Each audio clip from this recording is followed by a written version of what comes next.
Gives me immense pleasure to extend to you a very warm welcome on behalf of Research and Development Cell, University Research Council and CRIC, who has clubbed all of us for the workshop Research Promotion and Development, an approach towards institutional excellency. I, Dr. Nisha Rana, on behalf of organizing committee, welcomed Honorable Vice Chancellor Sir, Professor Dr. G.K. Thapalial Sir, Honorable Pro Vice Chancellor Sir, Professor Abhishankar Goda, Director Research Sir, Joint Director Sir, Dr. Mukul, and all principals, HODs, members, faculty members, and students.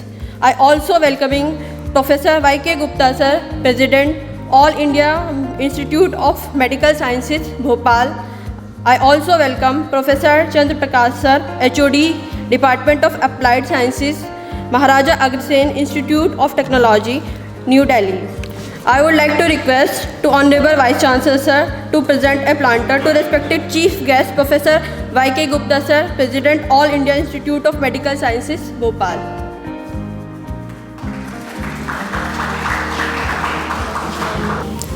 Thank you so much, sir. Now, I would like to request Pro Vice Chancellor Sir to present a planter to Professor Chandra Prakash Sir, HOD, Department of Applied Sciences, Maharaja Agrasen Institute of Technology. Now, I would like to request to all dignitaries to come forward for lighting of the lamp. हे शारदे माँ अज्ञानता से हमें तार दे माँ। हे शारदे माँ अज्ञानता से हमें तार दे माँ। तू स्वर की देवी ये संगीत तुझसे, हर शब्द तेरा है हर गीत तुझसे। हम हैं अकेले हम हैं अधूरे, तेरी शरण हमें प्यार दे माँ। हे शारदे माँ अज्ञानता से हमें तार दे माँ। मुनियों ने समझी गुनियों ने जानी, वेदों की भाषा पुराणों की वाणी। हम भी तो समझे हम भी तो जाने, विद्या का हमको अधिकार दे माँ। हे शारदे माँ अज्ञानता से हमें तार दे माँ। तू श्वेत वर्णी कमल पर विराजे, हाथों में वीणा मुकुट सर पे साजे। मन से हमारे मिटा के अंधेरे, हमको उजालों का संसार दे माँ। हे शारदे माँ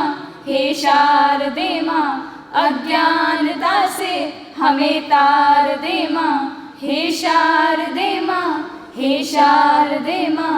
अज्ञानता से हमें तार दे माँ। Thank you.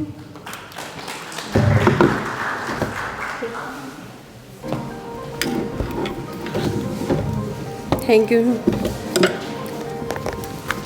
Now, before proceeding, I would like to introduce the workshop. Research and innovation are the important aspects to enhance quality education by higher education institutions.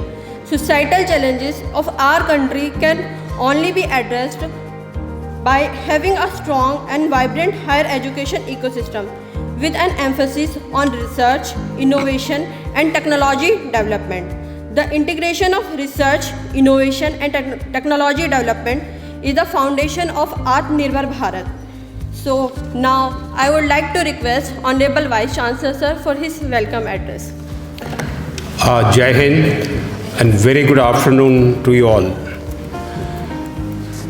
Today's guest speaker, both very eminent, renowned in their respective field. Professor Y.K. Gupta is from All India Institute of Medical Sciences, Bhopal, and All India Institute of Medical Sciences, Jammu. So his biodata, if start reading, it will take a long time. Probably we are short of time because we started late. So I will not go into the detail and other person will read the biodata. Professor Chandra Prakash, who is the eminent scientist from DRDO, Scientist F, retired from DRDO, and at present working as a professor in applied science in one of the most famous colleges of Delhi NCR. So I welcome you, sir, on behalf of Swami Vivekananda Subharati University, both of you. In spite of your very busy schedule, very tight schedule, it was very difficult to get even few hours from your schedule, but you agreed to give 1 day for us, half day for us. I thank you and welcome you to Swami Vivekananda Subharati University. Today's topic, as you read here, it's regarding some research orientation kind of a thing, and this is being organized by our research development cell. Topic itself says that research promotion and development. As you are aware that now UGC has also directed all institutions to name their research, whatever name they had earlier, the name should be Research and Development Cell. Under this Research and Development Cell, the activities will be carried out in different aspects of research that our university has already adopted. The guidelines as issued by University Grant Commission. You are well aware, if the institution has to survive, has to progress, has to contribute in the nation building, research is the only area where we should focus. And our higher education institutions like our university will only get good rating, good ranking in all rating agencies, by rating agencies, if our research ecosystem is very strong. So in order to strengthen our research ecosystem, this is the first step after our NAC inspection. We are preparing ourselves for the third cycle of the NAC. We need to upgrade our research ecosystem. We need to sensitize every faculty member, each student, each scholar to work for the quality research work. Just not the sake of doing research or just not the sake of publishing paper. You publish the paper. It should be index journal and it should have a good citation. How to get funding for research, because without funding you cannot carry out the research, quality research. We have to have a funding, and for the funding we must have extramural sources, extramural funding. What should we do? How should we prepare our project for getting extramural funds? That will be discussed. Like this, various aspects of research, how you orient your mindset from academics to research, that points will be discussed. And I'm sure all of you will listen patiently and note down the points for future, because research is the only area, if you get engaged, your career will go up.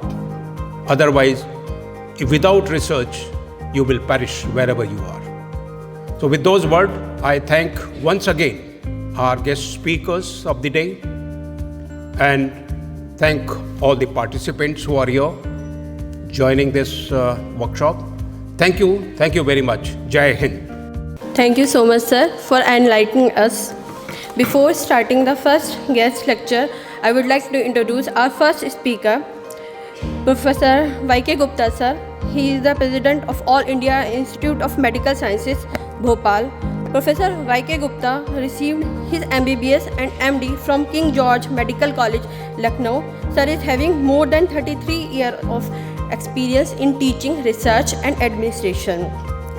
He has published more than 37 research papers in various reputed journals, received many awards and grants including AIMS, INSA, CSIR, DST, DBT, MOH, GOI, CCRUM and Ayush.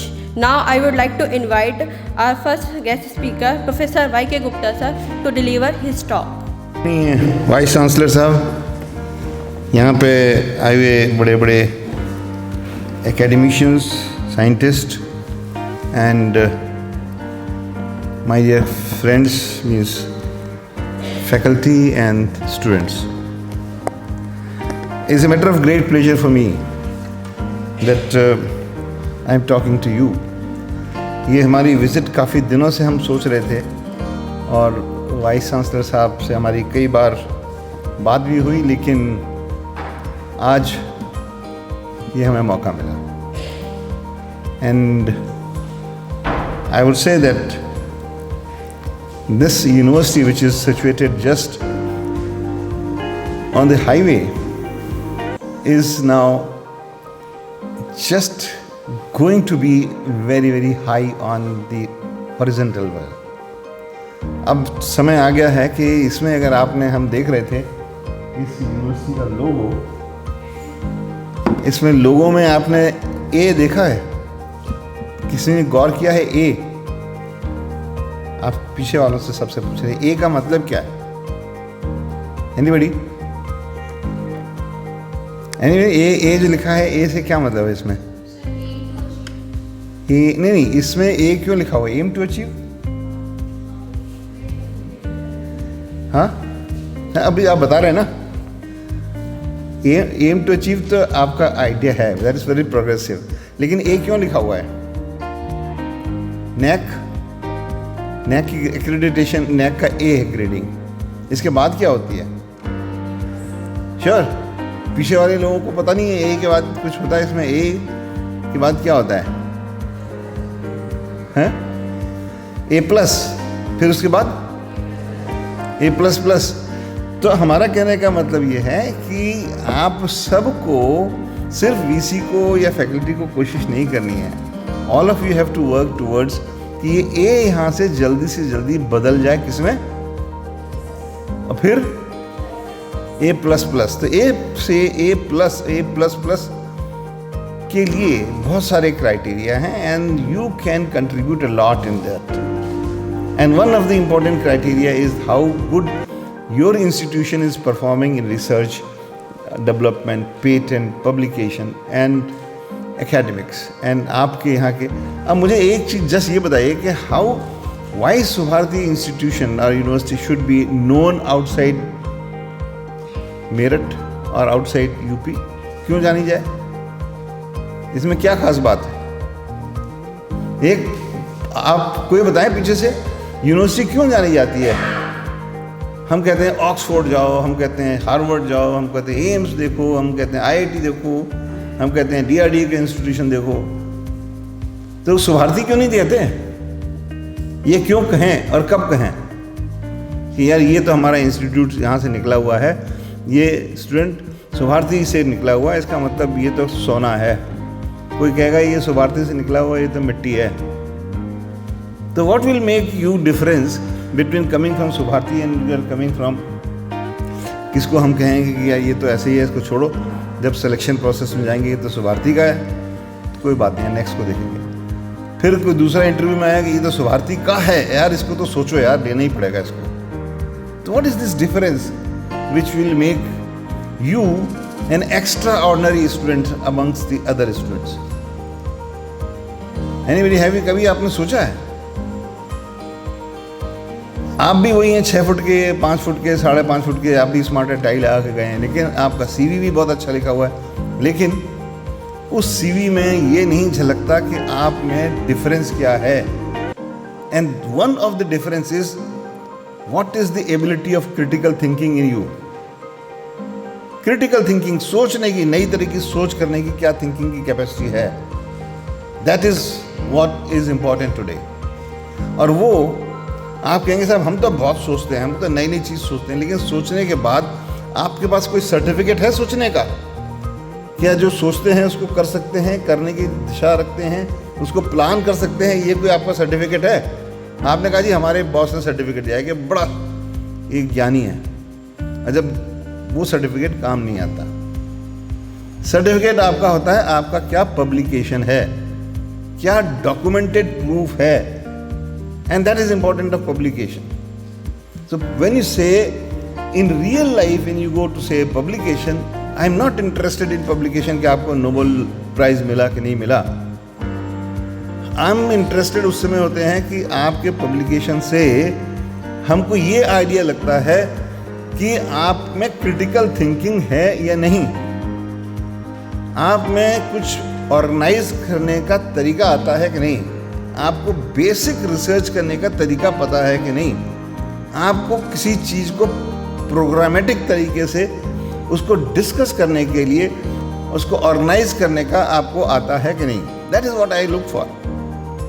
And later in life हम देखते हैं कि आपका contribution क्या है, research contribution, and that makes you difference, that makes you different. तो ये bottom line, इसीलिए यूजीसी या कोई भी ऑर्गेनाइजेशन प्रमोट करती है कि आपको रिसर्च मेथोडोलॉजी आनी चाहिए। बॉटम लाइन, कैसे रिसर्च के डेटा को इंटरप्रेट करें, कैसे इसकी प्लानिंग करें, कैसे उसकी कॉस्टिंग करें कि कितना इसमें खर्च आएगा, कितना इसमें टाइम लगेगा, फिर इस रिसर्च का क्या यूज़ होगा, that is called as a translational research. That is important thing. साथ साथ में ये भी बड़ी ज़रूरी है कि जो आजकल है रिसर्च में नकल, बिना अकल, और फिर पकड़े जाते हैं, वो अगर आपका पाया गया तो आपका उल्टा असर हो जाता है। वो लगता है कि चोरी करने वाला आदमी है। ये अकल भी चोरी करता है। जब अकल चोरी करता है तो डेटा भी चोरी करेगा, डेटा चोरी करेगा तो इसकी कोई इंटीग्रिटी नहीं है। So be very careful when you are writing a publication. आपका पब्लिकेशन आपका कैरेक्टर का इंडिकेटर भी हो जाता है कई बार, and this is happened. People have been selected as a vice chancellor, rejected at the end when it has gone to the prime presidents of the chancellors और चांसलर्स नॉमी और for signature. पाया गया कि अरे भाई ये तो data किसी और का है, किसी ने शिकायत करी। आजकल तो 2 मिनट में आपका प्लेजरिज्म, हाई रेजोल्यूशन प्लेजरिज्म आपका का इतने परसेंट कॉपी है, इतने परसेंट डेटा कॉपी है, या डिस्कशन कॉपी है, या डिस्कशन गलत लिखा हुआ है, या रेफरेंसेस गलत लिखे हुए हैं, तो आपका सिलेक्शन ही क्रैश हो गया। वाइस चांसलर लेवल के ऊपर एग्जाम्पल्स हैं। एट दैट लेवल इससे अच्छा तो न दिखाते हो पब्लिकेशन तो ज़्यादा अच्छा था। 3 directors 2 years ago of CSIR were rejected just because of the plagiarism case. So this is also important. So publication is your barometer of your competence, and publication, bad publication or such type of publication are also. That's why you were saying कि कैसे publication के लिए journal छांटें, क्या करें, that is also hard. तो हम यहाँ पे I was very happy कि आपके यहाँ एक research promotion and development cell है, and I would like to see that, and I will be very happy to be part of that. Several trainings should be given.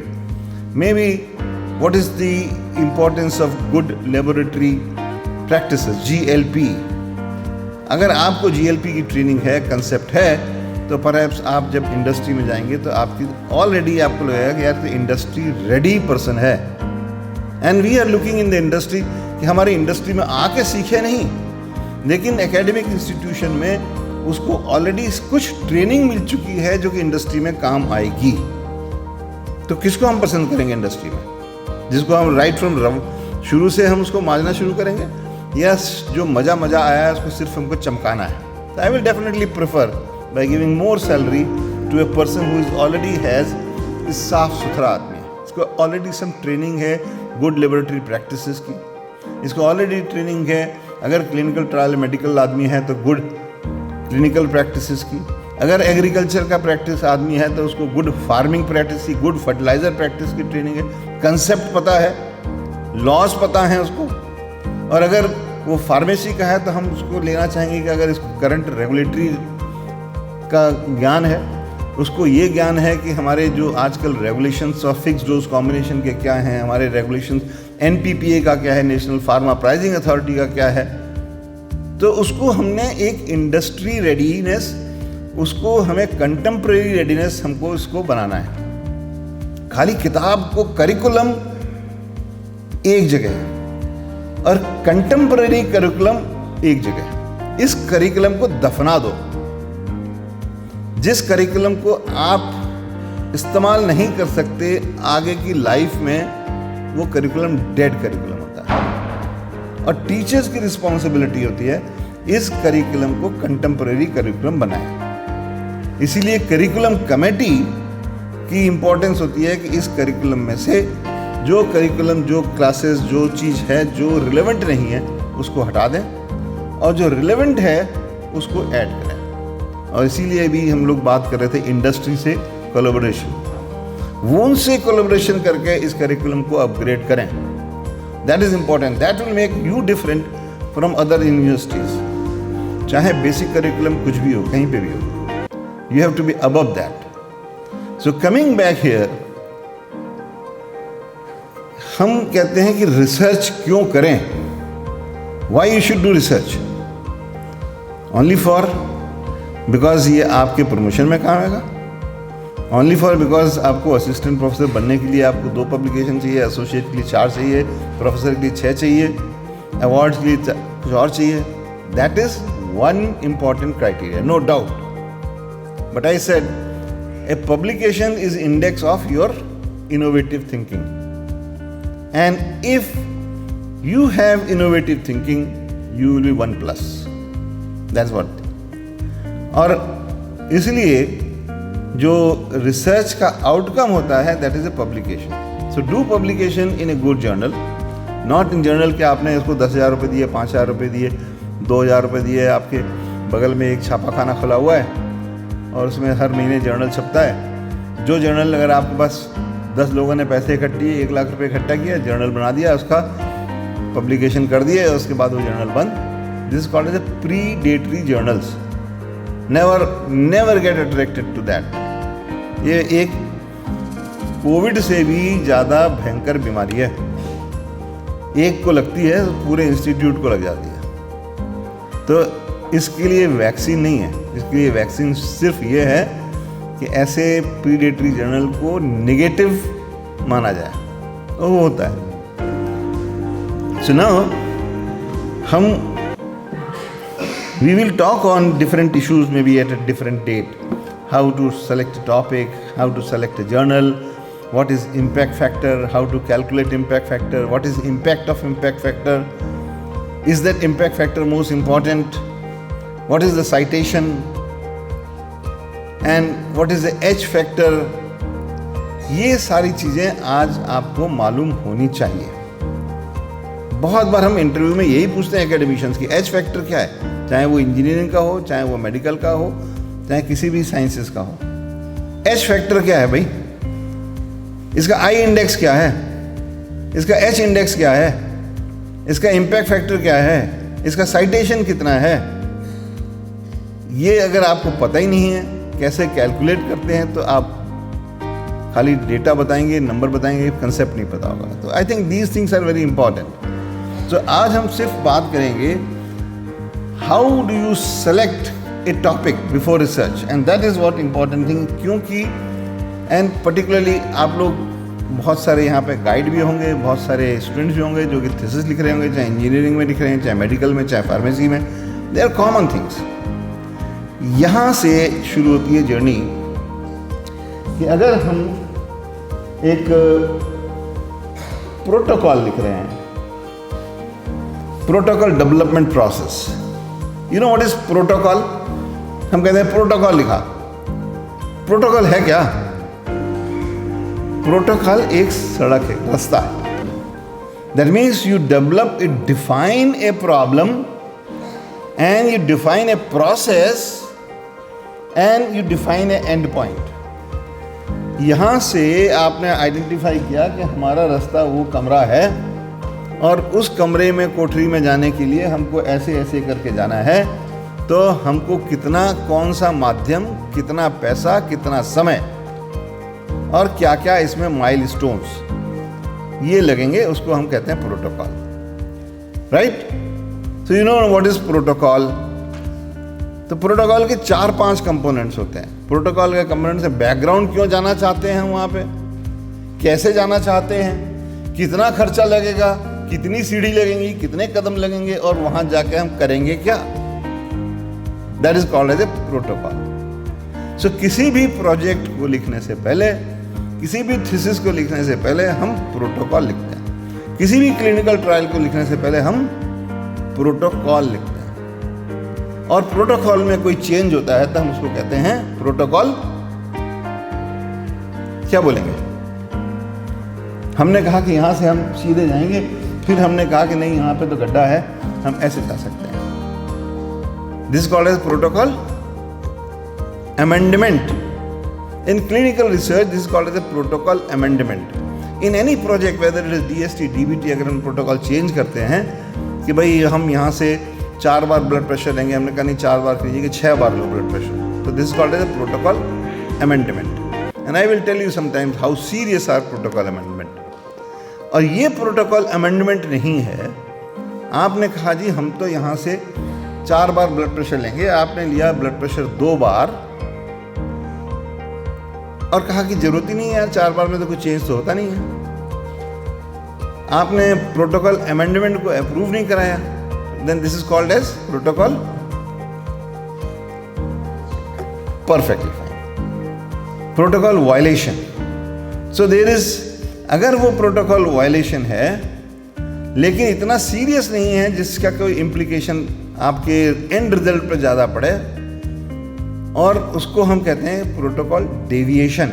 जो protocol deviation अगर आपका ethics committee है या regulatory person है उसको approve कर देता है, then this called as a protocol deviation. तो 3 चीज़ें होती हैं, प्रोटोकॉल कंप्लायंस कि हम उसको फॉलो कर रहे हैं, protocol deviation, protocol violation. Protocol violation is a bad term, और सारी रिसर्च सब उसमें क्लिनिकल ट्रायल सब खत्म हो जाता है अगर आपके प्रोटोकॉल वायलेशन ऐसे हैं जो क्रिटिकल है। अगर प्रोटोकॉल वायलेशन यहाँ से है कि 2 बार ब्लड प्रेशर लेना, 4 बार लेना चाहिए, हमने 2 बार लिया, और वायलेशन ब्लड प्रेशर का फ्लक्चुएशन ऐसा हुआ कि उस पेशेंट की डेथ हो गई।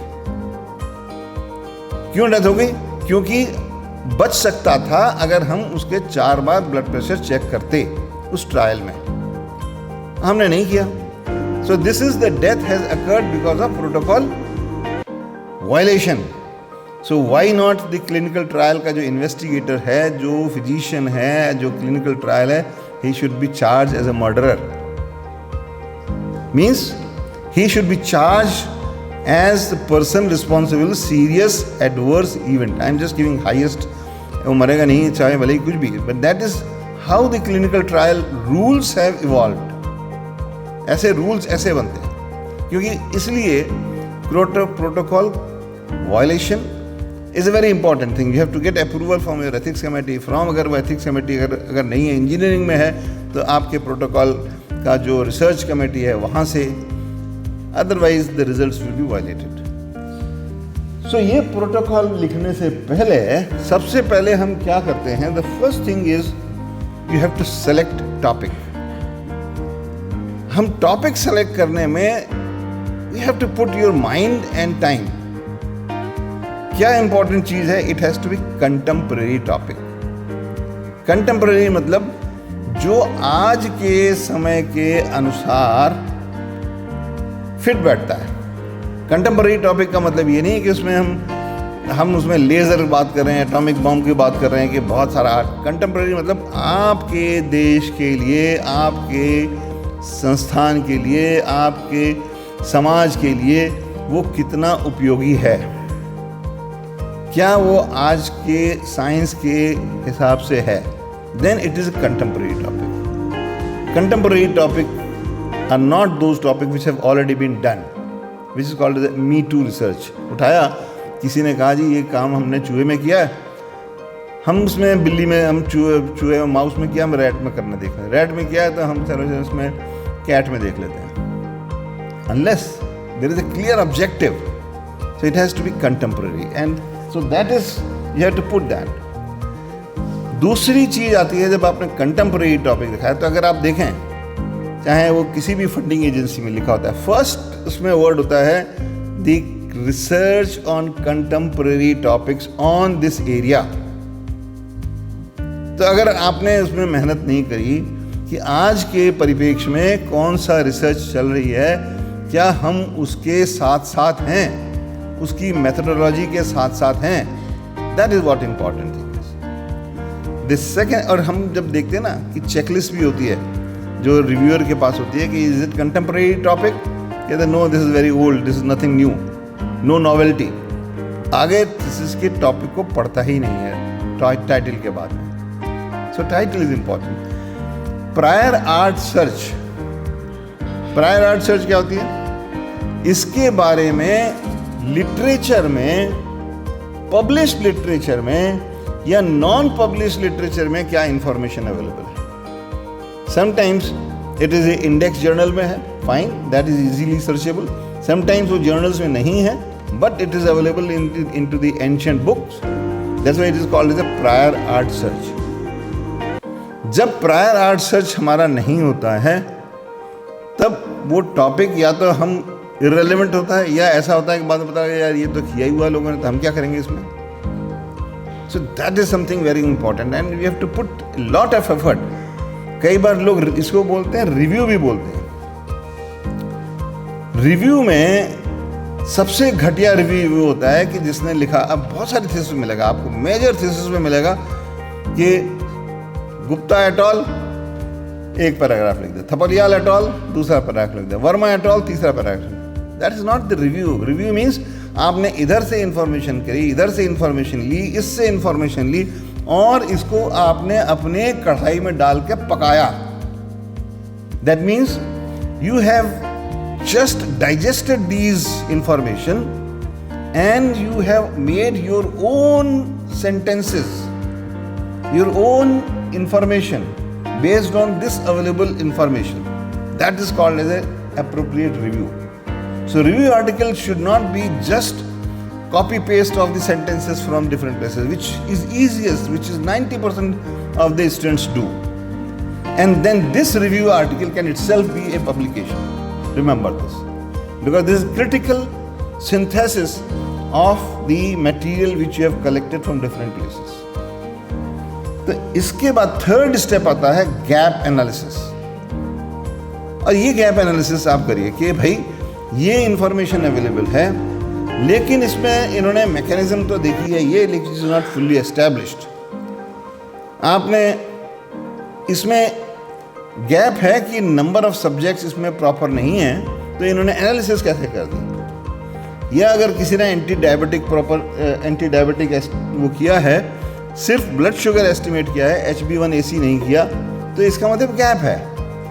आज के लिए अगर वो एंटी डायबिटिक देख रहा है, ब्लड शुगर भी देख रहा है, ग्लाइकोसिलेटेड हीमोग्लोबिन भी देख रहा है, अ गैप है बिकॉज उसने कार्डियक पैरामीटर नहीं देखा, उसने उसमें लिपिड प्रोफाइल नहीं देखी, जो कि आज कंटेम्प्रेरी साइंस के हिसाब से जब तक कि आप एंटी डायबिटिक ड्रग में blood sugar, glycosylated haemoglobin, lipid profile and cardiac output, ये 4 पैरामीटर्स नहीं देखते हैं, no project will be approved. Nothing concrete information can be derived from this particular drug. So now this is the gap. पहले के लिए वो gap नहीं था, अब वो गैप है, and that becomes the contemporary. It can be in any science. I am a medical background, so I will give more examples of medical sciences. तो ये गैप आप एनालिसिस करें. अब जब गैप एनालिसिस कर दिया आपने, तब उस गैप को अचीव करने के लिए आप क्या करेंगे. आप द मोस्ट इंपॉर्टेंट थिंग, जो भी मेथड यूज करें, that have to be again contemporary methods. किसी जमाने में हमने कहा कि हम तो इसका ऐसे लिटमस पेपर पर देखते हैं, कलर चेंज हो गया. नाउ आपने कहा कैलोरीमेट्री देखा, फिर और आगे बढ़ गए, आपने स्पेक्ट्रोफोटोमीटर देखा, फिर आपने कहा जी हमको ये भी पुराना हो गया, अब तो हमको बहुत ज़्यादा हाई सेंसिटिविटी का जब तक मेथड नहीं करेंगे, HPLC देखा, फिर आपने कहा जी हम तो इसमें GCMS लगाएंगे. So you have to see that what type of data is required today for acceptability of the data in the international scenario and try to do with that. Otherwise आपका method contemporary नहीं होगा तो फिर आपका acceptability नहीं होगी. So use method as much as possible contemporary. यहाँ contemporary method के लिए you will require different sophisticated laboratory many time, which आप कहेंगे साहब हमारे सुभारती में तो लेबोरेटरी नहीं है, हम कैसे करें? There comes the possibility and exploration of collaborative research. अभी we were just discussing collaborative research and people are looking for collaborative research. ये नहीं है कि एम्स में जाएंगे या आईआईटी में आपको मना कर देंगे. You have to approach with a good proposal कि ये हमें इस मेथड, ये इंस्ट्रूमेंट हमें यूज़ करना है, हम आपके साथ कोलैबोरेट करना चाह रहे हैं. And nobody will deny it, because उनको भी दिखाना होता है कि हम कितने इंस्टीट्यूशंस के साथ कोलैबोरेट कर रहे हैं. सो that is important thing. Next है फिजिबिलिटी असेसमेंट. ये बड़ा इंपॉर्टेंट है. हमने कहा कि हमको तो यहाँ से हमने एक प्रोजेक्ट बनाया कि I want to go and see what is the type of atmosphere is on the moon. And हमने लिटरेचर भी इकट्ठा किया, मून का भी यहाँ पे किया, गैप एनालिसिस भी कर दी. बट हमारे पास तो चंद्रमा पर जाने के लिए सीढ़ी नहीं है. मीन्स हमारे पास जाने के लिए कोई साधन ही नहीं है. कोई हम नासा थोड़ी जा रहे हैं कोई. That means you have to do the feasibility of available 3 things. One, the feasibility means आपके पास जाने के लिए रिसोर्सेस, टाइम कितना है. आपके पास 2 साल हैं या आपका पूरा ज़िंदगी इसमें पड़ा हुआ है. Faculty can do it but students can not do it. So इसके लिए रिसोर्सेज क्या है, that is called as feasibility. And feasibility check बिना लगाए आप कोई भी थीसिस, कोई भी प्रोजेक्ट नहीं लिख सकते. There are 2 type of feasibility. एक तो जो चीज़ें आपके पास अवेलेबल हैं, and the second thing is what is your wish list.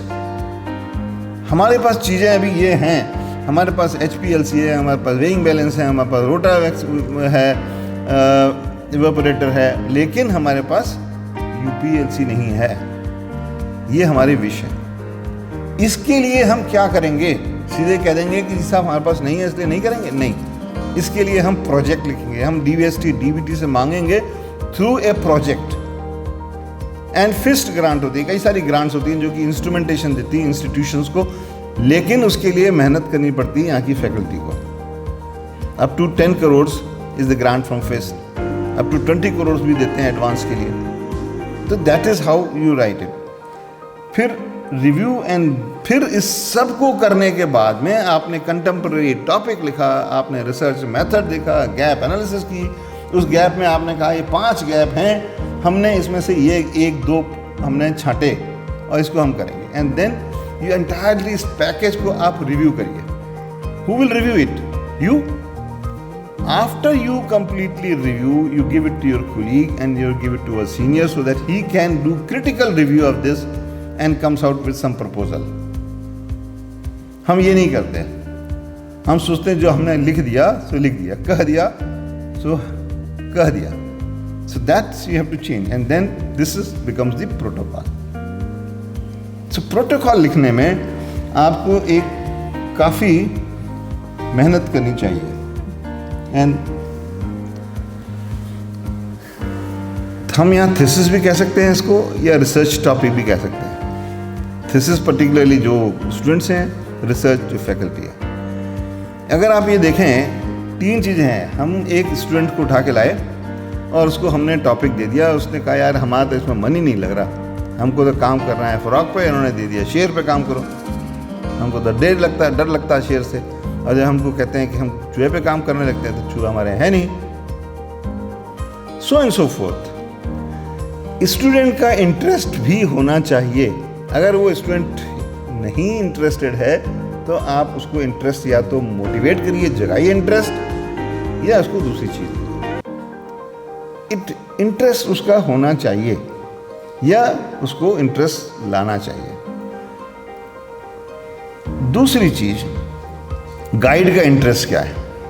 कई बार गाइड का इंटरेस्ट हमको यार करना ही है तुम्हारे एरिया में, हम मुझे मतलब ही नहीं है। तो ये एक गाइड का इंटरेस्ट इधर है, स्टूडेंट का इंटरेस्ट इधर है, तो मतलब that topic will not work. So you have to bring this at one fair, दोनों को आप जोड़िए।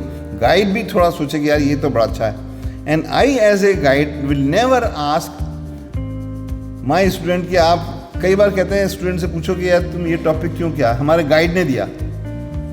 अरे गाइड ने दिया तो तुमने अपना अकल लगाई कि नहीं लगाई?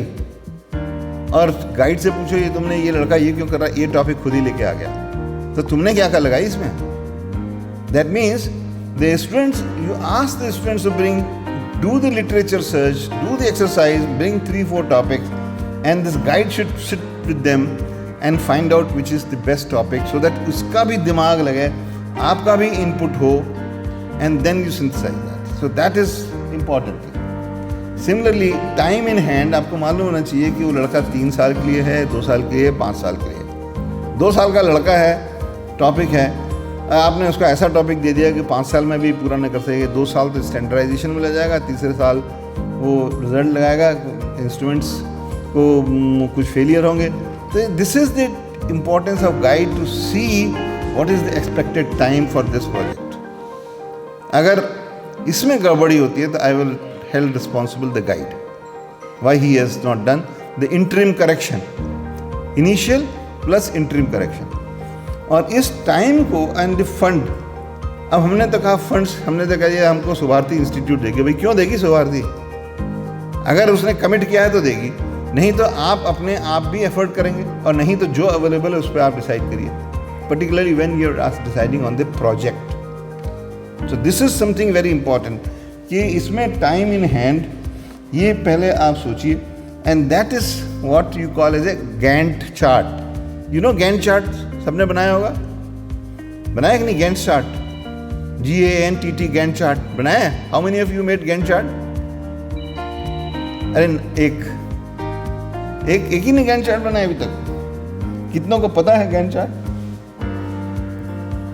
1-2, कई लोगों को कुछ को पता है, ज़्यादा को नहीं पता। अनफॉर्चुनेटली आपने बनाया लेकिन पता नहीं। अरे बनाते हैं ना, एक हमने 6 महीने में ये, 9 महीने में ये, 12 महीने में ये, 1 साल में ये, इसको बोलते हैं Gantt chart. Is Gantt chart only timer? Very right. Gantt कौन था? गैंट चार्ट क्या था? बनाते आप सब लोग हैं गैंट चार्ट, हर प्रोजेक्ट में, चाहे किसी भी सबमिट में करो, DST, DBT, किसी भी फंडिंग एजेंसी में गैंट चार्ट बोलते हैं। क्या होता है गैंट चार्ट? एनीबडी? सर ने बताया कि Gantt chart is timing. Timing is one of the important, critical. So Gantt chart you make the time interval पे माइलस्टोन्स के, भाई 3 महीने में हम इसका ये एक्सपेरिमेंट ख़त्म कर देंगे, 6 महीने में ये एक्सपेरिमेंट कर देंगे, और 9 महीने में हम यहाँ से मेरठ तक लाइन बिछा देंगे, 12 महीने में हम पहला ट्रायल कर देंगे यहाँ से मेट्रो का, 16 महीने में हम यहाँ पे रेगुलर चालू कर देंगे। एक गैंट चार्ट हो गया। Is that complete Gantt chart? No, but this is important parameter. Second point is, अगर ये 3 महीने में ये फर्स्ट पैराग्राफ नहीं चालू हुआ तो हम क्या करेंगे? That is identifying the risk and identifying the possible mitigation. So Gantt एक इंजीनियर था जिसने ये सिस्टम शुरू किया कि हर स्टेशन पे क्या रिस्क हो सकती है कि हमारा फंड खत्म हो गया, हमारा यहाँ पे लोहा नहीं आया, हमारी इंजन नहीं आया, हम क्या करेंगे? That means plan B, plan C इसी को बोलते हैं, plan A, plan B, plan C, and that is what important thing is the planning of your project. और वही मतलब होता है गैंट चार्ट का। तो identify the time line, identify the milestones, and identify the risk involved and identify the possible solution which can happen.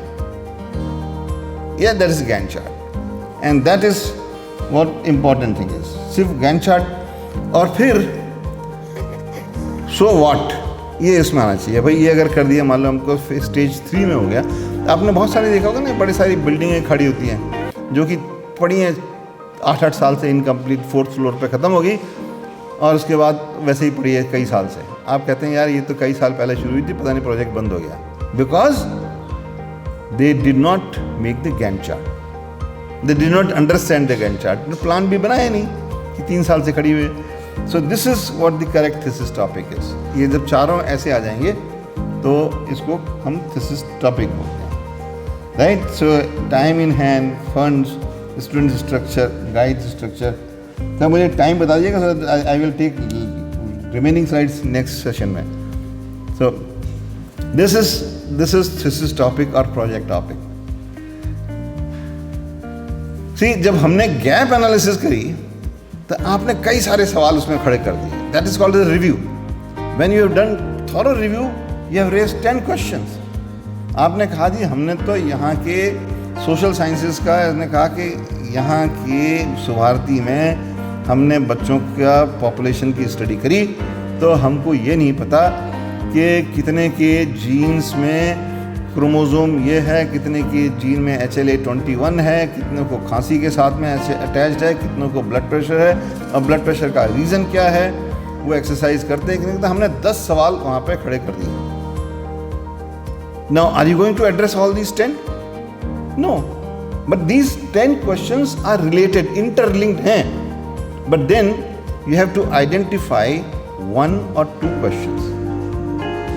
You have to identify 1 or 2 questions, but ये linked हैं, and then they will become your future direction. They will become your future direction, and you take 1 or 2 questions and then you answer it. जब ये answer आपका आएगा, then each answer will give you 3-4 multiple questions. कोई answer end नहीं होता science में, and that is the worst thing. हम जो थीसिस में लिखते हैं, more studies are required to this. This is complete bogus statement. Never write this. What you have to write is, what more studies are required? वो आपका proper discussion है. So after this, more questions. So that is your thesis topic selection. So that is how you do it. Feasibility assessment, I will stop after this because then that because of the time. क्या क्या चीज़ हम देखते हैं इसमें? हम देखते हैं कि हमारे पास funds, if I take any, हमारे पास we will start with the time. हमारे पास टाइम कितना है हमारे पास, हमारे स्टूडेंट्स के पास. एंड देन अगर हम पेशेंट्स में कर रहे हैं कि एनिमल्स में कर रहे हैं, तो पेशेंट्स हमारे पास हैं कि नहीं. Then we will talk sometimes what are the issues involving in the human. The ethics committee हमारे पास है कि नहीं, हमारे पास कंसेंट फॉर्म है कि नहीं. एंड देन हमारे पास एथिक्स कमेटी है कि नहीं. आई विश यहाँ पे एथिक्स कमेटी जरूर होगी, ह्यूमन की और एनिमल्स की. एंड देन हमको वहाँ के रेगुलेशंस हमारे पास पता है कि नहीं.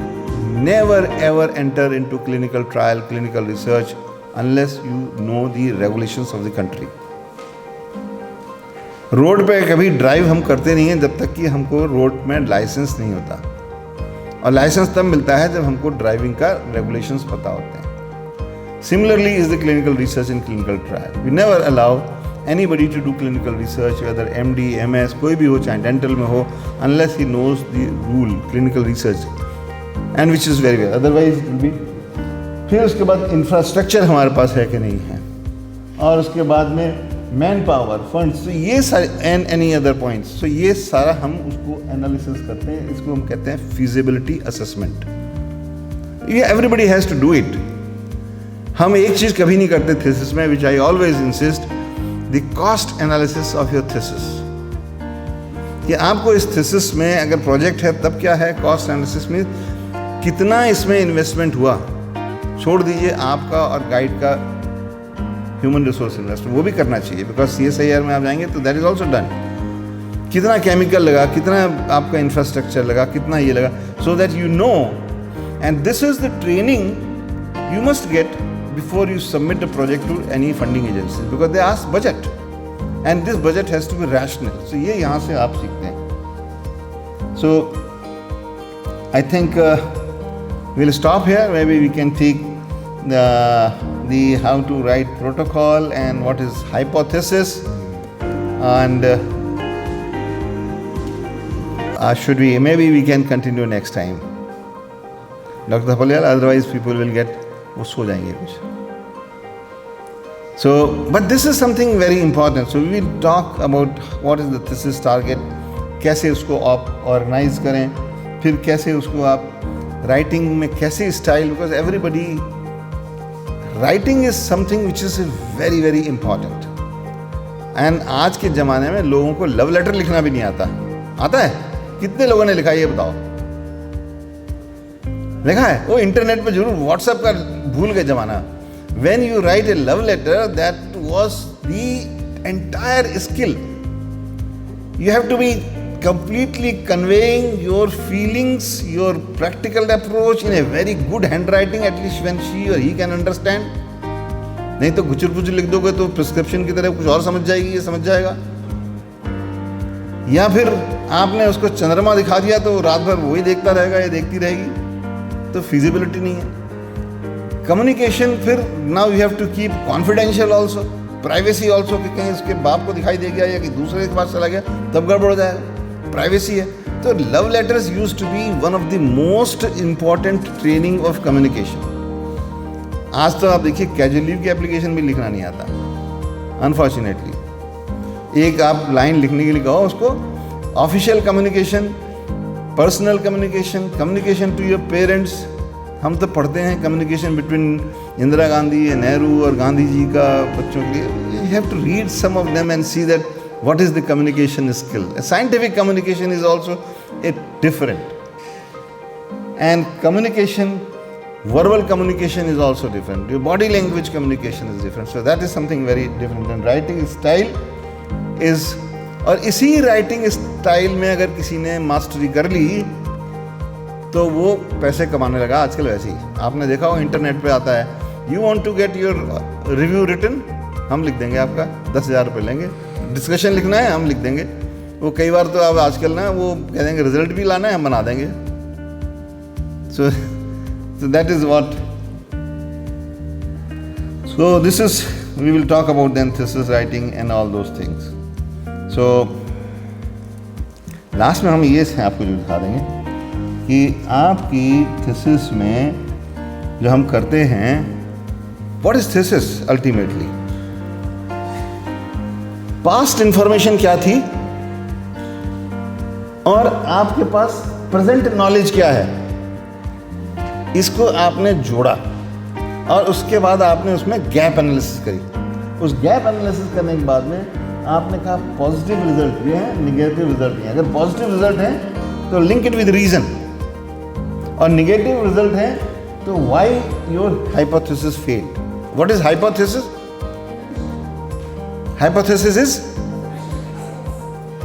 Hypothesis is an statement based on assumption. Is statement. Hypothesis is not a question. 90% people just do not know how to write an hypothesis. Hypothesis is, हमारी hypothesis है कि these students sitting in this hall, if the lecture exceeds 45 minutes, 50% will sleep. So what I said, if the talk exceeds 45 minutes, 50% will sleep. This is a statement. So this is hypothesis. What is question in that? If lecture lasts for more than 45 years, will 50% sleep? ये question हो गया. और हम कहेंगे how many of students will sleep? How many will go into deep sleep? ये secondary questions हो गए. So hypothesis is always a statement, and that's why this is called as a null hypothesis. And then we prove it or disprove it. And when you prove it and disprove it, you have to do the methods. So why your hypothesis? Always one has to make an hypothesis. Hypothesis के बाद में one primary question होता है, and then there are several secondary questions. Clinical research में हम कहते हैं कि ये primary objective, ये 3-4 secondary objectives. फिर हम सेकेंडरी ऑब्जेक्टिव लगाएंगे, हम इसका EEG करेंगे, हम इसका ये करेंगे कि ये सो रहा है या नकली में सो रहा है. So that is all. And then discussion. Last में डिस्कशन के बाद में never leave discussion, further studies required. And the most important thing is so what. ये सारा काम कर दिया, सो व्हाट? अरे यार फिर क्या?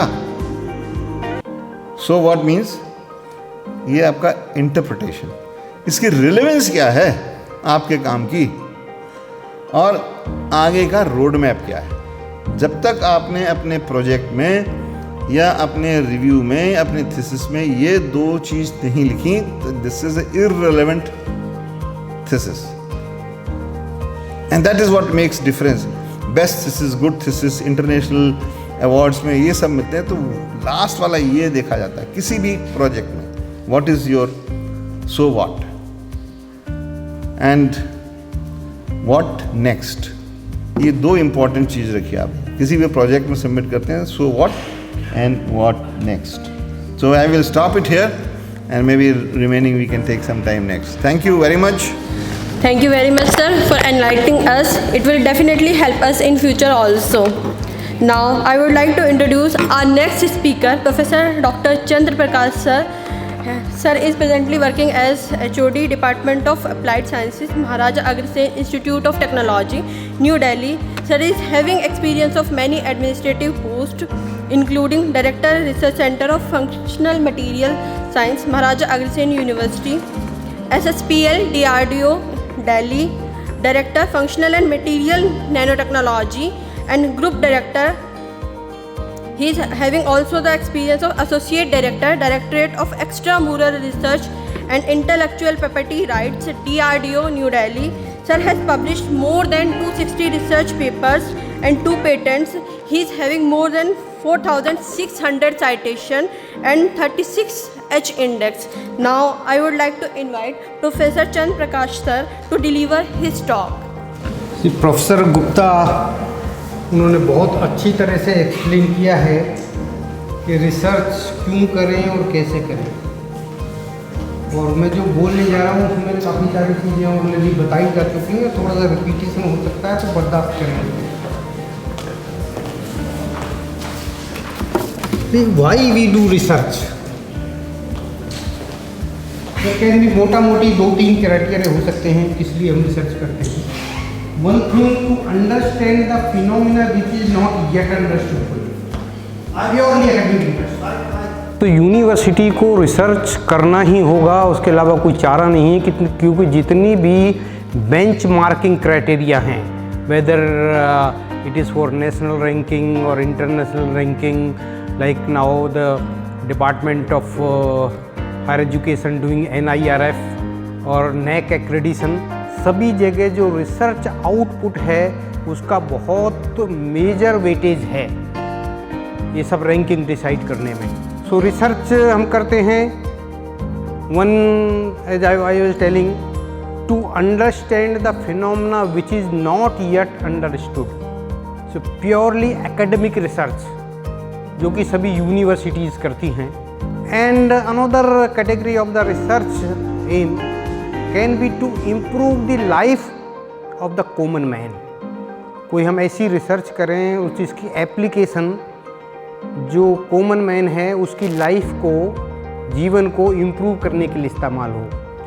अनदर कैटेगरी में भी फॉर स्ट्रेटेजिक एप्लीकेशंस जो कि DRDO करता है।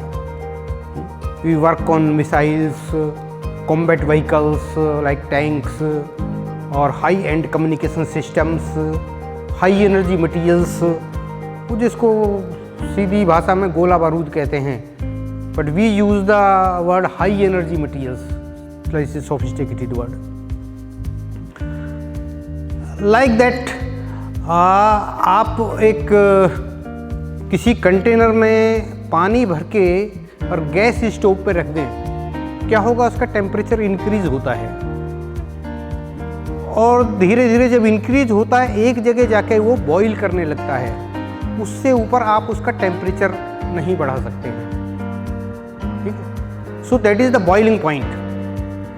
लेकिन आपने सबने स्कूल में पढ़ा होगा कि पहाड़ों पे दाल बहुत मुश्किल से गलती है, और क्यों ऐसा है ये भी सब आप जानते हैं, क्योंकि वहाँ पर थोड़ा प्रेशर कम होता है। It means the boiling point is dependent on pressure, outside pressure. अब एक ही स्टडी कर सकते हैं कि बॉइलिंग पॉइंट और उसके बीच में वेरिएशन क्या है। You plot a graph, you increase the pressure, boiling point will increase. So it is a pure study. and theoretically you can interpret it why it is happening, but where is the application of this simple phenomena? The boiling point is increasing with pressure. That is job of the engineer to make the pressure cooker, to make the life easy of the common man. जो pressure cooker में आप करते क्या हैं, जब वो boil होता है और उसके अंदर वेपर इकट्ठी होती है, प्रेशर बिल्डअप होता है। प्रेशर बिल्डअप होने से उसका बॉइलिंग पॉइंट इंक्रीज होता है। तो जो दाल को या राजमा, जो कि काफ़ी देर लगती है राजमा को उबालने में, आधा घंटा जिसमें लगना चाहिए था 100 डिग्री पे बॉईल करने से, अगर आप उसको कवर नहीं करेंगे, मीन्स प्रेशर नहीं बढ़ाएंगे, तो वो 10 मिनट में हो जाता है। Because instead of boiling it at 100 degree centigrade you doing at 110 degree. तो ज़्यादा हीट आप उसको सप्लाई कर रहे हैं। This is the application of that. So research कैसे करें, कैसे टॉपिक सेलेक्ट करें, प्रोफेसर गुप्ता जी ने बहुत अच्छी तरह से आपको एक्सप्लेन किया है, और कुछ आप इसके बारे में पहले से भी जानते होंगे। But how to evaluate the research, how to measure the research output of an institution, of an individual or of a country, कि कौन कितनी रिसर्च कर रहा है। तो उसमें जस्ट रिसर्च की क्वांटिटी इन्वॉल्व नहीं है, quality is also very very important parameter. और जो पिछले 10 साल में हमारी रिसर्च की, पर्टिकुलरली कंट्री में जो रिसर्च का जो डाउनग्रेड हुआ है क्वालिटी का, I will say only and only UGC responsible for this, क्योंकि many of the policy makers there, they were never involved in active research। 10 साल पहले पॉलिसी बनाया उन्होंने कि प्रमोशन के लिए, रिक्रूटमेंट के लिए, और एक टेबल बना दी, आपने कॉन्फ्रेंस अटेंड किया है तो इतना मार्क्स, कॉन्फ्रेंस में आप सेक्रेटरी हैं तो इतना मार्क्स, पेपर प्रेजेंट किया है इतना मार्क्स, और उसमें कुछ मैक्सिमम लिमिट बना दिया कि कॉन्फ्रेंस के 10 मार्क्स होंगे 100 में से, पब्लिकेशंस के इतने मार्क्स होंगे। और पब्लिकेशन की डेफिनेशन क्या दी यूनिवर्सिटी ने, यूजीसी ने, this journal should have ISSN number. और अभी हम यहाँ वर्कशॉप कर रहे हैं आज, और इसमें 2 लेक्चर होने वाले हैं। इसकी हम 10 पेज की वो प्रोसीडिंग्स बना के I can get you the ISSN number, not a big deal. उससे क्या हुआ, जब यूजीसी ने पब्लिकेशन का क्राइटेरिया दिया कि ऐसे जर्नल में पब्लिश होना चाहिए जिसके में ISSN नंबर हो, कोई मीनिंग नहीं है। तो गली मोहल्ले में जर्नल प्रिंट होने स्टार्ट हो गए, और there was a mad race to publish the papers, क्योंकि वो रिक्रूट में भी काम आता है और प्रमोशन में भी काम आता है। और मैं तो ये कहूँगा कि उसमें ऐसे जर्नल्स निकले कि आप उसमें एडिटर को गाली लिख दीजिए, वो भी छप जाएगा, क्योंकि वो पढ़ते ही नहीं है। They ask for the camera ready copy, सीधे आया, और एक ही इशू में आप 4 पेपर देखेंगे, चारों का स्टाइल अलग अलग है। किसी में इंट्रोडक्शन बोल्ड में लिखा है, किसी में इटैलिक में लिखा है। एटलीस्ट फॉर्मेटिंग तो होनी चाहिए, पर दे डोंट डू एनीथिंग। वो कैमरा रेडी लेते हैं, सीधे छाप देते हैं, और डेट देते हैं कि submit this paper by 25th and 28th your journal will be out. पिछले 2-3 साल से थोड़ा सा इस पे चेक एंड बैलेंसेस किया है यूजीसी ने, थोड़ा सारे जर्नल्स को उसकी लिस्ट में से, और किसी को बात करो कहाँ पब्लिश हुआ है, UGC approved journal. He is right. जब आपकी एक कंट्री की जो हायर एजुकेशन को कंट्रोल कर रही एजेंसी, उसका अगर अप्रूव है तो उसमें कोई डाउट होना नहीं चाहिए। बट ये हुआ ये कि पॉलिसी उन लोगों ने बनाई जिन्होंने कभी रिसर्च किया नहीं जिंदगी में। I have been in DRDO, did PhD from Delhi University in material science, and after joined DRDO, और 35 years मैंने जॉब किया है DRDO में, and I have been involved in very serious academic research which is not encouraged in DRDO। मेरे को लोग कहते हैं यार क्या ये पेपर छापते रहते हो, फालतू की चीज़ें, ये टाइम वेस्ट है। मैंने कहा भैया ऐसा है, एक पेपर लिखने के लिए आपको 10 और पेपर पढ़ने पड़ते हैं, तो आपकी लिखने पढ़ने की आदत बनी रहती है। तो very highly unusual. I produced 18 PhDs during my stay in DRDO. जो DRDO is not a university. My AST student completed PhD from IIT Delhi and from Thapar University, from Delhi University, then NITs and more than, जैसे अभी बताया था, more than 250 publication SCI journals. कोई गली मोहल्ले वाले journal मेरे paper नहीं है. And as on today I have citations 4624 as on today.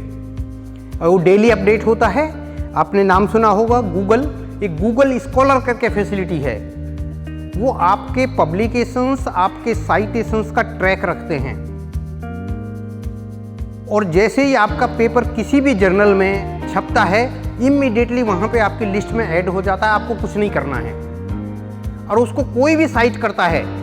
Even आपका 20 इयर्स पुराना जो पेपर है उसको भी कोई साइट करता है तो वहाँ पे वो ऐड हो जाता है उसमें विद फुल रेफरेंस के कितने साइट किया है, किस इशू में, किस जर्नल के उसमें साइट किया है, वो in what reference. So contribution and citation impact of electrodynamic research in India. ये मैं केस स्टडी भी प्रेजेंट कर रहा हूँ और यहीं पे भी थोड़ा ये बताने की कोशिश करूँगा कि रिसर्च को कैसे इवेल्यूएट किया जाए. कहने का मतलब है कौन रिसर्चर कितने पानी में है ये हम कैसे देख सकते हैं. So research output from an academia. So science and technology they are complementary to each other in the knowledge domain where in science symbolizes discovery and knowledge generation. Just like मैंने आपको जो boiling point change with pressure का example दिया था. And technology symbolize innovation using knowledge leading to the delivering the benefits of the science to the common man in the society. How to measure the research. एक I think 10-12 साल हो गया, 2000 sometime in 9 or 10 एक committee बनाई थी department of science and technology DST. How to measure the research output under the chairmanship of professor S.K. Joshi. He has been director general CSIR और उसके बाद हमारे DRDO में भी RSC के चेयरमैन रहे हैं. And other members were doctor Mashelkar, doctor Chidambaram and doctor Krishna Lal. So मैंने उसका ऊपर का पेज पढ़ा है, मैंने पूरा रिपोर्ट देखा है. I have copy of the book.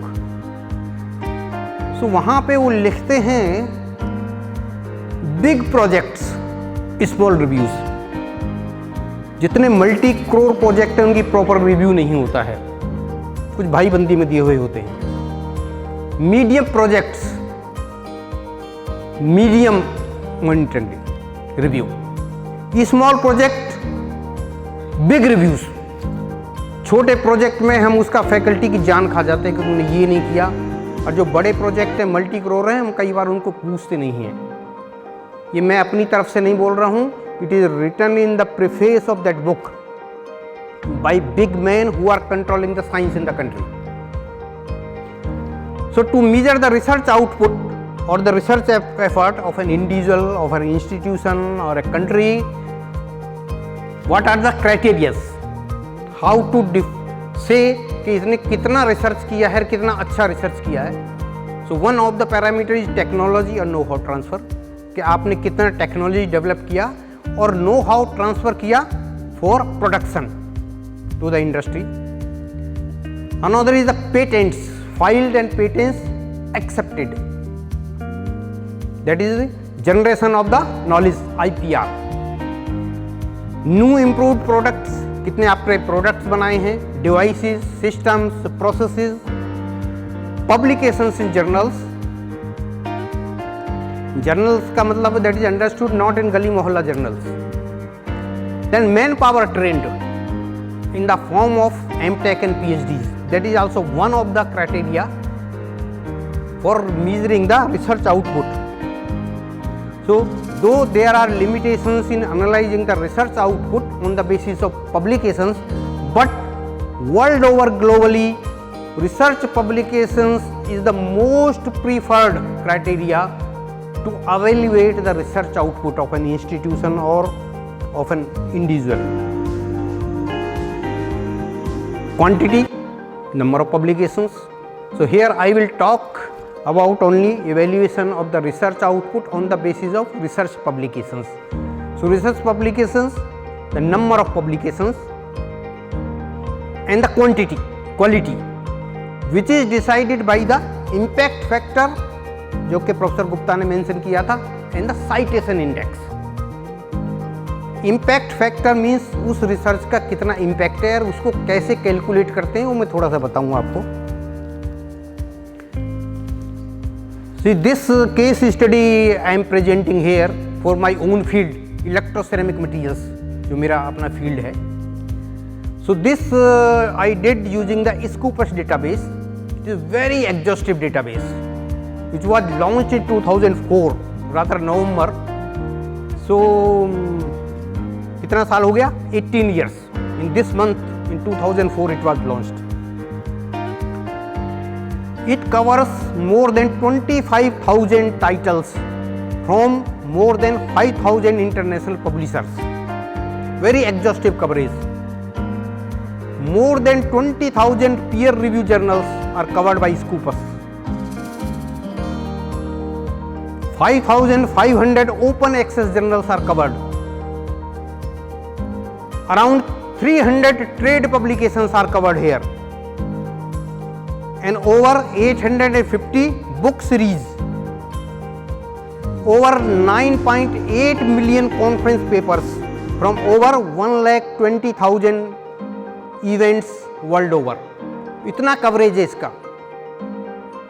And let me tell you, Scopus को यूज करना it is not free.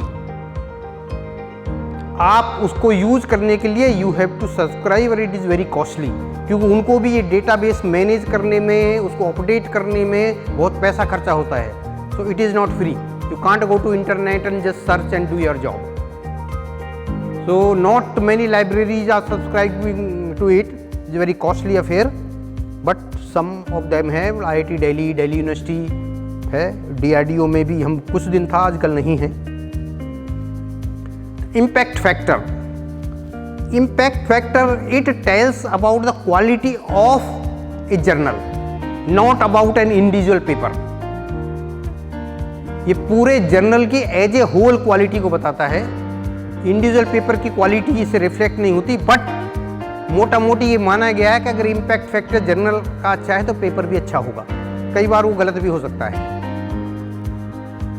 So let us say we want to calculate the impact factor for 2020. How to do that? So impact factor IF is equal to A by B. So it is a ratio of two parameters A and B. ये आपने कहीं देखा होगा, काफ़ी लोग जानते होंगे.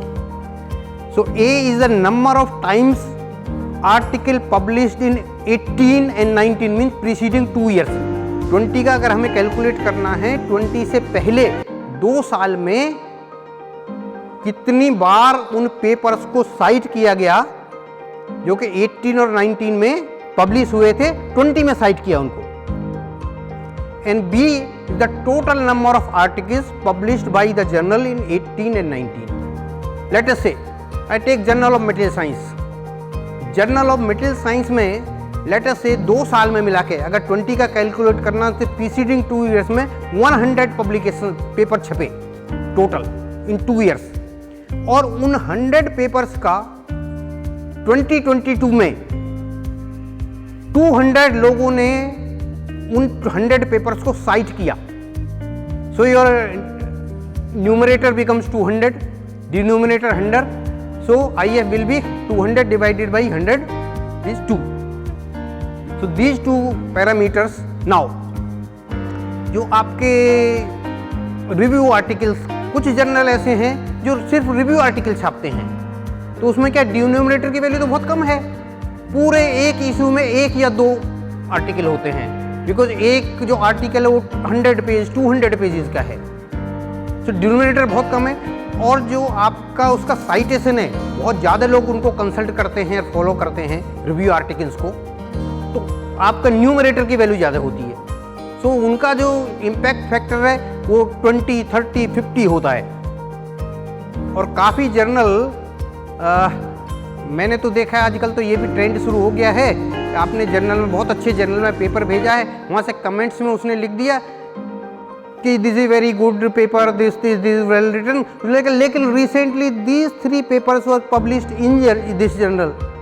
ये आपने साइट नहीं किए हैं उनके अपने जर्नल का, कि हमारे जर्नल में इसी फील्ड में ये 3 पेपर पब्लिश हुए थे इन लास्ट 2-3 ईयर्स, वो आपने साइट नहीं किए। तो ऑथर क्या करता है, उसको रिवाइज करके भेज देता है। That is a trick to improve the impact factor. तो कई सारी ट्रिक्स यूज करते हैं लोग। Then at professor Gupta mentioned H index. H index है कि आपके टोटल लेटर से n पेपर्स हैं, टोटल नंबर ऑफ पेपर्स, उन n पेपर्स में से h number of papers are cited by h times or more. Means like मेरे 250 publications हैं in SCI journals, उसमें से 20 पेपर्स ऐसे हैं जिनको 20 या 20 से ज़्यादा बार साइट किया गया है। सो माई H index will be 20. So a scientist has H index if H of his her NP is the total number of publications, have at least H citations each, and the other NP minus H जो remaining paper बचे हैं आपके paper have no more than H citations. So जैसा भी introduction में बताया, my H index is 36 as on today. And then total citations, cumulative आपके total citation किसने है? So this citation H index it tells about your quality of your paper. ये H index आपके individual का भी होता है, पूरे जर्नल का भी होता है, पूरे कंट्री का भी होता है, पूरे इंस्टीट्यूशन के भी होता है। So impact factor tells about quality of the journal as a whole, but citations whether it is total citations और इट इज H इंडेक्स। और एक और पैरामीटर होता है I10 इंडेक्स। I10 का मतलब है कितने पेपर आपके ऐसे हैं जिनका साइटेशंस 10 से ज़्यादा है। Like in my case my I10 index in 111 as on today, means my 111 papers have been cited 10 or more times, means people are following my research and doing their research. Now I am present the case study electroceramic research in India. Electroceramics is my field. So I have done this using the Scopus database for 20 years, starting from 2001 to 2020. Total number published in this field worldwide globally 2,30,749. 20 साल में इस field में paper publish हुए हैं all over world globally. और Scopus database इतना exhaustive है, there are other database also, web of science like that, इतना एग्जॉस्टिव है कि नो जर्नल वो नहीं जो पीतमपुरा में एक MIG फ्रेड से 700 जर्नल छपते हैं वो इसमें नहीं आते हैं। कोई पेपर छूटा नहीं है। That is why I am writing to last is 49. Out of this contribution from the Indian researchers in this field is 18,084. So that is the, and if you compare with the China के publications in this field during same period 61,990. You can see. So India's annual publication have grown.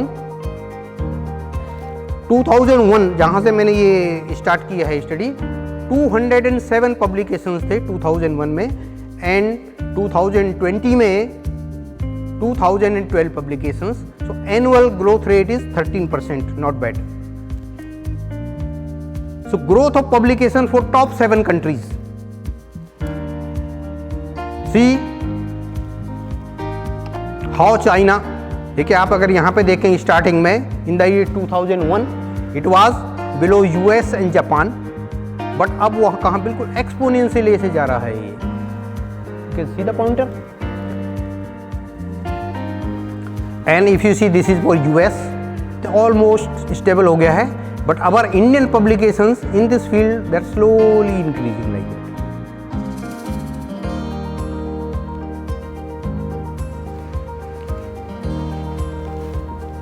So so it is in the tabular form, वहाँ पे तो खाली 7 countries का दिखाया है।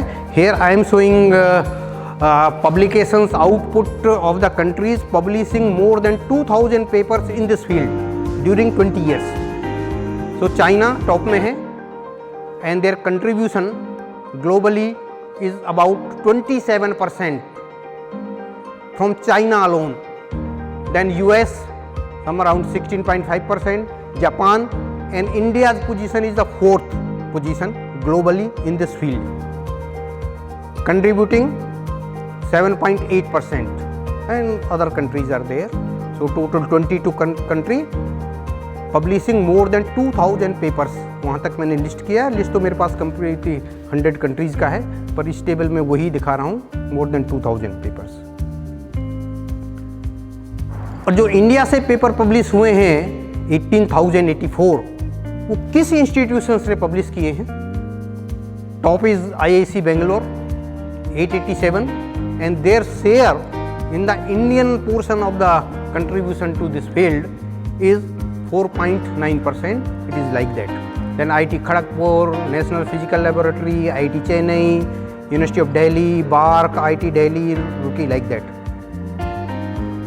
So here whole list of यहाँ पे उनको मैंने इंक्लूड किया है जिनके 200 या उससे ज़्यादा पब्लिकेशन है during this 20 years in this field.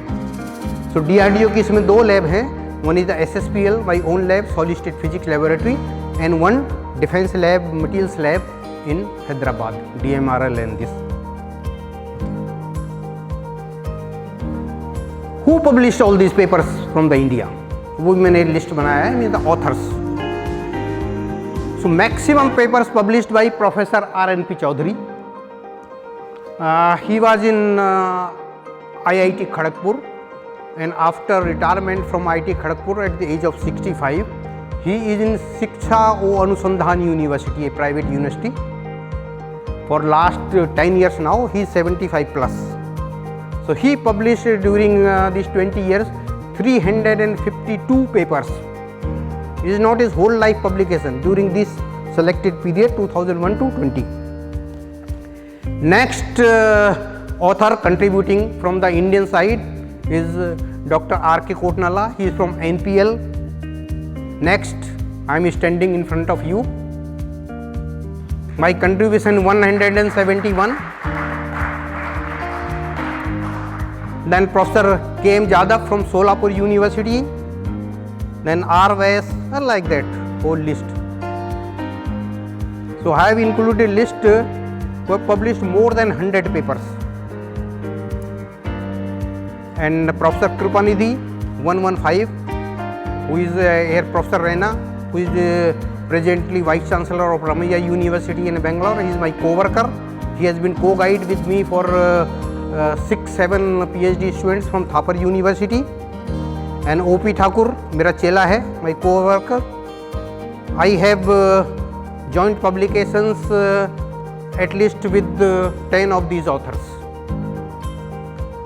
And these are the journals where our Indian research output have been published. So most papers are published in AIP conference proceedings, और proceedings का कोई impact factor calculate नहीं किया जाता है. So जो ये column है यहाँ पर ये खाली है. Next is Journal of Alloys and Compounds with impact factor 4.6 and publishing out of this 18,590 paper published, like that is list. In this list of the 20 journals, there is only one Indian origin journal where Indian research output in this field is published. It means majority, like all of the authors, they prefer to publish their work in foreign journals. The bottom journal last में Bulletin of Material Science, which is published by Indian Science Academy Bangalore and by Material Research Society of India, उसका last में ये number है. So most of the research in this field being published in foreign journals. I will tell just about MRSI, Material Research Society of India. Physics and chemistry, those who are working on the materials, they should become the member of this society. The MRSI was established in 1989 by Professor C.N.R. Rao, who got the Bharat Ratna. and presently Professor Kripanidhi is the president, and details you can see on mrsi.org.in website. To become member, you can fill the membership form online, pay the membership fee of 4,000 for life membership. There are 22 regional chapters, 10 subject chapters. I'll go fast. Total membership current more than 4,500, where 4422 life members, and then some honorary members, and then patron members. Patron members are the institutions, and membership is 4,000. You can pay it online, you can fill the form online.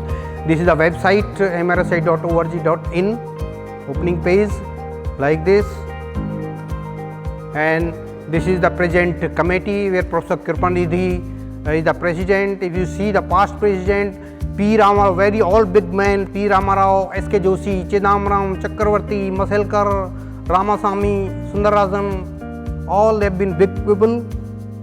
These are the regional chapters. There are 22 regional chapters, and I am here.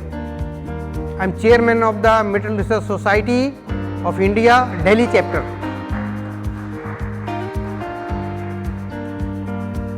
So now I'll tell something about how to get the funding, particularly from the DRDO. As had been already told, all ministries now have the funding department, and particularly science department, whether it is biotechnology, science and technology, CSIR or space, atomic energy, they all have the funding department, and it is happening all over the world. All science departments, they have the funding agencies.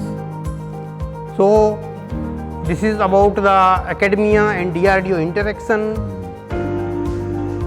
What we do in DRDO, I am retired 5 years ago, still I use the word we. मेरी pension वहाँ से मिलती है, बाकी और साल day to day basis पे मेरी उनसे इंटरेक्शन रहती है DRDO में. And M.Tech in defence technology start किया था last year in jointly by AICT and DRDO. I am coordinating that program in the North India. M.Tech in defence technology, यहाँ पर भी कुछ महीने पहले MOU साइन किया था. I signed MOU on behalf of DRDO. There is one society, IDST, Institute of Defence Scientists and Technologists.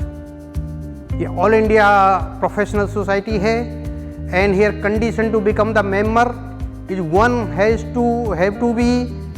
To be retired scientist of DRDO. No serving DRDO scientist can become member of. So it is a society of the retired DRDO scientist, and as on today membership is 1,400.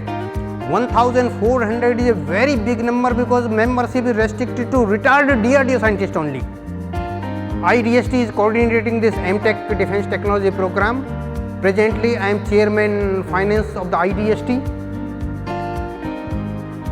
So job of DRDO to make the life of our soldiers comfortable. How to do that? By providing better armament. उनको अच्छी pistol चाहिए, अच्छा tank चाहिए, उनको अच्छी missile चाहिए, and better communication system, better food,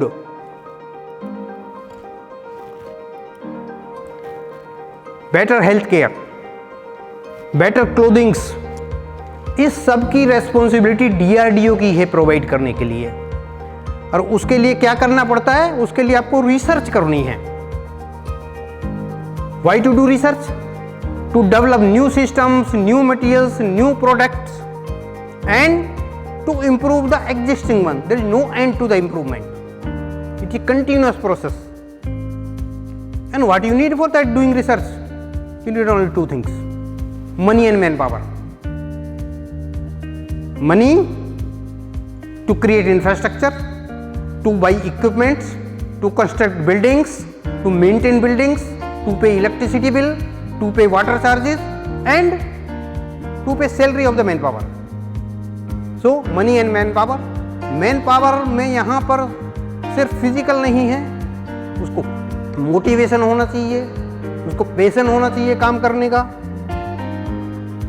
So as far as money is concerned, 22,000 crore rupees are on disposal of DRDO last financial year. As far as manpower is concerned, 27,000 people are working in DRDO. Out of that, 7,000 scientists, then 13,000 technical staff like technical assistants, senior technical officers, and 7,000 admin allied staff, your store officer, storekeeper, admin officers like that, clerks.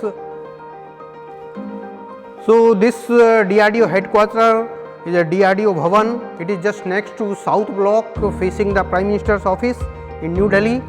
This is the building, DRDO Bhavan, and it is headed by Secretary to Government of India, Secretary Department of Defence R&D. He is Chairman of DRDO also, and simultaneously he is Scientific Advisor to Defence Minister. So there are 75 research centers spread all over the country, and presently Professor Kamath is the Chairman DRDO. These 75 work centers are divided into 7 subject clusters. So aeronautics, armaments, electronics, life sciences, material science, microelectronics, missiles. So these life sciences, there are 9 research labs working under the life sciences directorate. और ये जो 7 directorate है, इनका एक जो head है, this is called director general missiles, director general life sciences. In addition to there 3 more director generals, they look after the corporate issues like DG HR, DG admin, DG resource generation, is it right? So life sciences, there are 9 labs, out of the 4 are agriculture labs. They are meeting the requirement of our soldiers. आपने सुना होगा एक मैसूर में बेंगलुरु के पास lab है, they are working on the food technology. जो चपाती बनाते हैं, बनाई है उन्होंने, डेवलप की है, वो 6 महीने तक खराब नहीं होती है. पैकेट को खोलिए, गर्म कीजिए, खा लीजिए. तो जो कारगिल में even Antarctica food is supplied by DRDO. So this research, majority of the research is done in house. ये DRDO के जो 75 सेंटर्स हैं वहाँ पे होती है, and some small amount is outsourced to academia in the form of extramural research, means getting the research done from the outside boundary of the DRDO. See, in this there are many channels for getting funding from DRDO. One is the extramural research and IPR, ER and IPR, Directorate of ER and IPR, this is in DRDO headquarters. Then there are 4 research boards: Life Sciences Research Board LSRB, Naval Research Board, Armament Research Board, Aeronautics Research Board. They also provide the funding to academia. Academia means IITs, NITs, private university, deemed university, state university, colleges, सभी को देते हैं. एक another scheme is the CARS, Contract for Acquisition of Research Services by Labs. ये lab director देते हैं, rest of the things done by DRDO headquarter. तो जो लैब के डायरेक्टर हैं उनको भी कोई लिमिटेड पावर है प्रोजेक्ट देने की. थ्रस्ट एरियाज, जैसे professor Gupta he also mentioned on DRDO site, you can go and check that 20 technologies have been identified where we seek the help of academia to solve some of the DRDO's problems. And project funding is not limited to these 20 technologies. These are our priority areas. In all field, this research is funded. We have funded a project because I myself handled this ER and IPR for 6 years from 2006 to 12. We gave a project to one of our Sankaracharya to study the effect of mantras on and havan on environment, particularly air pollution.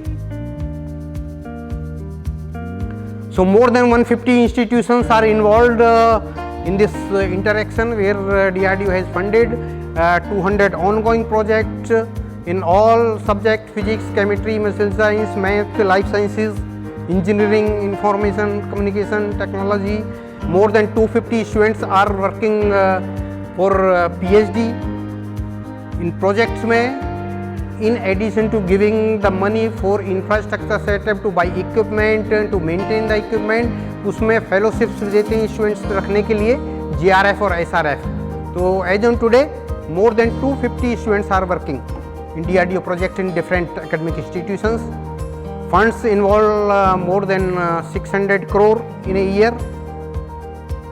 And in addition to project, DRDO also fund organization of the conferences, seminars, symposia, workshops. उसके लिए एक format है online, आप वहाँ से download कर सकते हैं। मैं ऑनलाइन आपका वेबसाइट का पेज भी दिखाऊंगा। तो वो भी फंड करते हैं, बहुत ज़्यादा फंडिंग नहीं करते हैं, रफली 150 to 200 के आसपास इवेंट्स एवरी ईयर फंड करते हैं। And money provided ranging from 50,000 to 20 even 50 lakhs also. Indian science Congress को रफली 1 करोड़ देते हैं हम every year. So this is the website drdo.gov.in। ये आप पेज खोलेंगे तो इस तरह का पेज आता है ये, और यहाँ पर आप you go to this outreach button, outreach को दबाएंगे तो यहाँ पे ये आएगा ERNIPR extramural research department, and go next. तो ये इस तरह का आपके पास ये स्क्रीन आएगा। This is the ERNIPR page, और उसमें इस तरह का कुछ नीचे लिखा हुआ दिखाई देगा आपको। And then on that ERIPR then there is a one button ER project, extramural research project. So here this directorate made up of ER and IPR. ER means generation of the knowledge, and IPR is the protection of the knowledge, generate the knowledge and protect it by filing patents. So ER project में जब ये दबाएंगे तो ये आएगा यहाँ पर project status, achievements, forms. तो यहाँ पे ये जाना है आपको, ये प्रोजेक्ट का फॉर्म है, ये इस तरह से फॉर्म है। और आप चाहें DST का फॉर्म देखें, मोर और लेस सेम उसमें फील्ड होते हैं कि आपको something you have to tell about yourself, institution का कॉन्टैक्ट नंबर, PI का name, expertise, your biodata, and then proposal, उसका object, and this is a budget table. So first is the staff, mainly GRF SRF, and then equipment including space, उसका इसमें letter से 3 साल का project है तो first year, second year, ये कुछ इसमें लिखना है।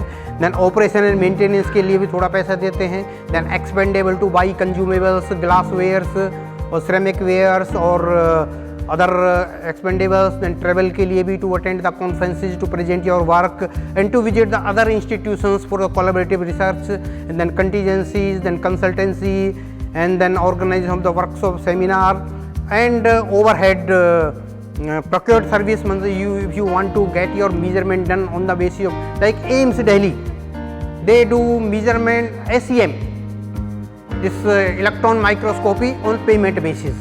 Some they charge 500 rupees per sample like that, उसके लिए भी इसमें प्रोविज़न होता है। and then overall overhead भी देते हैं इंस्टीट्यूशन को। and this is a form for submitting the proposal for organizing the conference, इसमें कॉन्फ्रेंस की सारी डिटेल देनी है, कितने आपके किस लैब के साथ आप कोलैबोरेट कर रहे हैं टू ऑर्गेनाइज दिस कॉन्फ्रेंस, कितने इनवाइटेड स्पीकर्स होने वाले हैं। So you are welcome to submit. और कोई भी, मैंने अपना ईमेल और नंबर पहले दिखाया है, कोई भी हेल्प चाहिए, I am there. So let me close it here. So I hope that you all faculty, you are very bright faculty, and many of them, majority of them are PhDs। तो research में involve होना बहुत ज़रूरी है, from your career advancement, for your self satisfaction, and from the agency those who are involve in bench marking of your research output, whether is NAAC और whether is NRIF, उसके लिए भी research बहुत ज़रूरी है। यूनिवर्सिटी है तो करना ही पड़ेगा, अगर कॉलेज है, UG कॉलेज है, वहाँ बिना रिसर्च के काम चल सकता है। और there not only just quantity, quality important, और क्वालिटी कैसे एवेल्यूएट करते हैं मैंने आपको इसमें दिखाया है। Thank you so much. It has been a very nice session with Dr. YK Gupta sir and Dr. Chandrakant sir.